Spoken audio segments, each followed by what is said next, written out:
ദിവസങ്ങൾ മാത്രമേ ഉള്ളൂ മാറി മാറി വരുന്നത്. പക്ഷെ നമ്മൾ ചെയ്യുന്ന ജോലി സെയിം ജോലി തന്നെ. എന്നും ഒരേ ജോലി തന്നെയാണ് ചെയ്തുകൊണ്ടിരിക്കുന്നത് അല്ലേ? അപ്പോൾ എല്ലാവർക്കും ഗുഡ് മോർണിംഗ്. പുതിയൊരു വീഡിയോയിലേക്ക് സ്വാഗതം. രേഷ്മയാണ് കേട്ടോ. രാവിലെ കുളിയും വിളക്കെത്തിരും ഒക്കെ കഴിഞ്ഞിട്ട് അടുക്കളയിൽ കയറിയിട്ടുണ്ട്. അപ്പം രാവിലത്തെ ആ പതിവ് കാഴ്ച തന്നെ. ജനലൊക്കെ തുറന്നിടാം, എന്നിട്ട് ശുദ്ധവായുവിനെയൊക്കെ നമുക്ക് അകത്തേക്ക് അടുക്കളയിലേക്ക് കയറ്റാം. അപ്പോൾ ഇന്ന് രാവിലെ നമുക്ക് കഴിക്കാൻ ദോശയല്ല, അപ്പമാണ് കേട്ടോ. അപ്പം അതിനുള്ള മാവ് എൻ്റെ ദോശമാവില്ല, എൻ്റെ അപ്പത്തിനുള്ള മാവാണെങ്കിൽ നല്ലതുപോലെ അങ്ങ് പുളിച്ച് കട്ടിയായിരുന്നു. പിന്നെ ഞാൻ ഒരുവിധം ഒന്ന് നന്നായിട്ടൊന്ന് ഇളക്കി ഒന്ന് ലൂസാക്കി എടുത്തിട്ട് അത് ലൂസാവുന്നില്ല. പിന്നെ ഒരു ശകലം കൈവെള്ളമൊക്കെ ചേർത്താണ് ഞാനത് ഒന്ന് ലൂസാക്കി എടുത്തത്. പിന്നെ അപ്പോൾ കരുതി കുറച്ച് നേരം കൂടെ കഴിയുമ്പോൾ ഒന്നും കൂടെ ലൂസാവുമെന്ന് കരുതി ഞാൻ കുറേ ഇട്ട് ഇളക്കി നോക്കി കേട്ടോ, എവിടുന്ന്, എന്നിട്ടൊന്നും ലൂസാവുന്നില്ല. പിന്നെ എന്തായാലും ഒരു പരുവത്തിനൊക്കെ ഞാൻ അപ്പം ഉണ്ടാക്കിയെന്ന് പറഞ്ഞാൽ എൻ്റെ അപ്പച്ചട്ടി അങ്ങ് നശിച്ചു പോയി. അപ്പോൾ ഞാൻ പിന്നെ തവയ്ക്കകത്താണ് അപ്പം ഉണ്ടാക്കുന്നത്. നമ്മുടെ ഇതിൻ്റെ എന്താണ് നോൺ സ്റ്റിക്കായിട്ടുള്ള പാത്രത്തിലെ ആ സാധനങ്ങളൊക്കെ ഇളകി കഴിഞ്ഞാൽ പിന്നെ അതിനകത്ത് നമ്മൾ പാചകം ചെയ്യരുതെന്നല്ലേ പറയുന്നത്.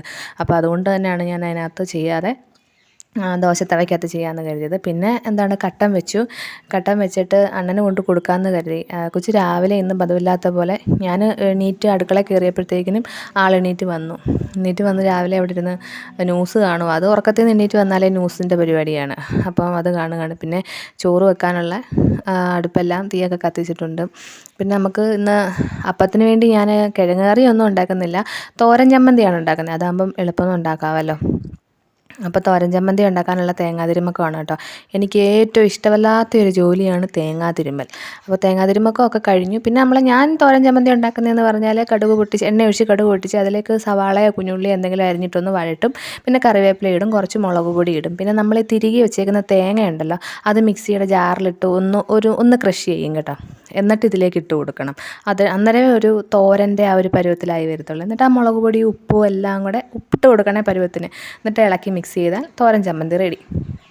പാർത്തമ്മോൻ എണീറ്റിട്ടില്ല, നല്ല ഉറക്കത്തിലാണ് ആൾ. വെളുപ്പിനെ അല്ല ഇതിപ്പം നേരം വെളുക്കാറായിട്ടുണ്ട്. ഒരു 6:30-7 മണിയാവാറായിട്ടുണ്ട്. ഇവിടെ കലാപരിപാടികൾ ഇങ്ങനെ നടന്നുകൊണ്ടേ ഇരിക്കുകയാണ്. പാലുകൂടി തള്ള എപ്പോൾ കണ്ടാലും ഇതുങ്ങൾ 4 കൂടെ മറിച്ചിട്ട് പാലുകൂടി തന്നെയാണ്. കുഞ്ഞു പിള്ളേരല്ലേ, ആഹാരം കഴിക്കാൻ തുടങ്ങിയില്ല അവർ. അങ്ങനെ പിന്നെ ഞാൻ അത് കണ്ടപ്പോൾ ആ ഒരു കാഴ്ച നിങ്ങളെ കാണിച്ച് തരാതിരിക്കാൻ വയ്യ. കാരണം അവരും ഇപ്പം നമ്മുടെ വീട്ടിലെ ഒരു ആൾക്കാരാണല്ലോ, സ്ഥിരം ആൾക്കാരായിപ്പോയല്ലോ. അപ്പോൾ അതുകൊണ്ട് അവരെ കാണിച്ചതാണ്. പിന്നെ ബെഡ്ഷീറ്റൊക്കെ ഒന്ന് നിവർത്തി ഇടാമെന്ന് കരുതി. പൊതുവേ ഞങ്ങളിവിടെ കിടക്കാൻ തുടങ്ങിയില്ല. ഇവിടുത്തെ ഞങ്ങളുടെ റൂമിലെ താമസക്കാർ പോയെങ്കിലേ ഞങ്ങളിവിടെ കിടക്കത്തുള്ളൂ. പിന്നെ ബെഡ്ഷീറ്റിന് ഇങ്ങനെ കിടക്കുന്നതെന്ന് പറഞ്ഞാൽ പാത്രത്തിനകത്ത് മൊത്തം കിടന്ന് കുത്തിമറിയുന്നത്. പിന്നെ ജനലൊക്കെ തുറന്നു. രാവിലെ വെളുപ്പിനെ വിളക്ക് കത്തിച്ചതാണ്. പിന്നെ മുറ്റത്തോട്ടൊക്കെ ഇറങ്ങി ഞാൻ ഞങ്ങളുടെ പുഞ്ച ഒന്ന് കാണിച്ചു തരാമെന്ന് കരുതി.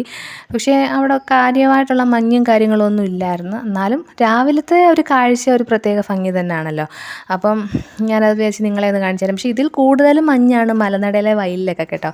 രാവിലെ ഈ സമയത്തൊക്കെ നല്ല മഞ്ഞായിരിക്കും, കാണാനൊരു പ്രത്യേക ഭംഗിയായിരിക്കും. അപ്പം രാവിലത്തെ അങ്ങനെ അപ്പം ഉണ്ടാക്കലും ഒക്കെ കഴിഞ്ഞ് നമ്മുടെ ജോലിക്കാരൻ ജോലിക്ക് പോകാനായിട്ട് ഇറങ്ങി വന്നു. വണ്ടിയൊക്കെ എടുത്തുകൊണ്ട് വന്നു. ഞാൻ ബാഗിനകത്ത് എല്ലാം സെറ്റാക്കി ഊണും കാപ്പിയും എല്ലാം റെഡിയാക്കി കൊടുത്തു വിടുകയാണ്. ഓരോരുത്തരായിട്ട് രാവിലെ പോവുകയാണ്. സ്കൂൾ തുറന്നു കഴിയുമ്പോഴും ഇത് തന്നെയാണ്. രാവിലെ ഓരോരുത്തരായിട്ട് പോയി കഴിഞ്ഞാൽ നമ്മൾ പിന്നെ ഒറ്റയ്ക്കാവും. അങ്ങനെ ഒരു അവസ്ഥയിലാണ്. അങ്ങനെ അണ്ണനെ പറഞ്ഞു വിട്ടു. പിന്നെ പ്രത്യേകിച്ച് ജോലിയും കാര്യങ്ങളും ഒന്നും ഇല്ലായിരുന്നു. അതുകൊണ്ട് തന്നെ ഞാൻ വേറെ ഒന്നും എടുക്കാഞ്ഞത്. എന്നും കാണിക്കുന്ന ജോലികളൊക്കെ തന്നെ പിന്നെയും കാണിച്ച് നിങ്ങൾക്ക് ബോറടിക്കത്തില്ലേ? പിന്നെ ഞങ്ങളുടെ മുറ്റത്ത് അവിടെ പടിഞ്ഞാറപ്പുറത്തൊരു പേര നിൽപ്പുണ്ട്. അതിനകത്ത് ശരിക്കും പേരൊക്കെ ഉണ്ടായിട്ടുണ്ട്. എനിക്കത് എത്തുന്നില്ലായിരുന്നു. പിന്നെ ഒരു തോട്ടി ഉണ്ടാക്കി കൊടുത്തു. പാർത്തനെ കൊണ്ടത് പിച്ചിക്കുന്ന ഒരു രംഗമാണ് നിങ്ങളെ കാണുന്നത്. ഒരുപാട് കഷ്ടപ്പെട്ടു കേട്ടോ എൻ്റെ കുഞ്ഞത് പിച്ചാനായിട്ട്, ഭയങ്കര പാടുപെട്ട്. പിന്നെ ഫൈനലി പിന്നെ അത് പിച്ചിയിട്ട് പിച്ചിയിട്ട് പിന്നെ അവൻ ഇറങ്ങാൻ നോക്കുമ്പോൾ ഇറങ്ങാൻ പറ്റുന്നില്ല. ഞാൻ പറഞ്ഞത് എടുത്തിറക്കട്ടെ എന്നൊക്കെ പറഞ്ഞു. എവിടുന്ന് അയാൾക്കത് ഒരു എന്താണ് ഒരു ഇതുപോലെ, വേണ്ട ആരും എടുത്തിറക്കണ്ടെന്നാണ് പറഞ്ഞത്.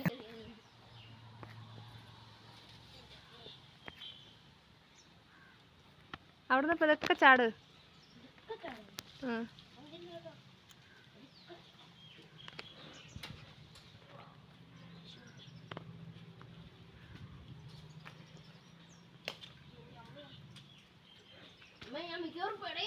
ഇല്ല, പെടയത്തില്ല.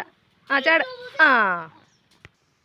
എന്തായാലും പേരക്കയും പിച്ചിക്കൊണ്ടാണ് ഇറങ്ങിയത്. പിന്നെ ഞാൻ എൻ്റെ മരം കയറ്റമായിരുന്നു, പുളി പിച്ചാനായിട്ട് കയറി വീട്ടിൽ പോകുന്നുണ്ട്, വീട്ടിൽ കൊണ്ടുപോകാനായിട്ട്. പിന്നെ വീട്ടിൽ അകത്ത് വന്നു കഴിഞ്ഞിട്ട് പൂച്ചയെ എടുത്ത് വെച്ചൊന്ന് ഉറക്കുകയൊക്കെ ചെയ്തു. ഇത്രയൊക്കെ ഉള്ളൂ ഇന്നത്തെ വിശേഷം. എല്ലാവർക്കും ഇഷ്ടപ്പെട്ടെങ്കിൽ ഒന്ന് ലൈക്ക് തരണേ. അപ്പോൾ നമുക്ക് വേറെ വീഡിയോ ആയിട്ട് കാണാം. അതുവരേക്കും ടാറ്റാ.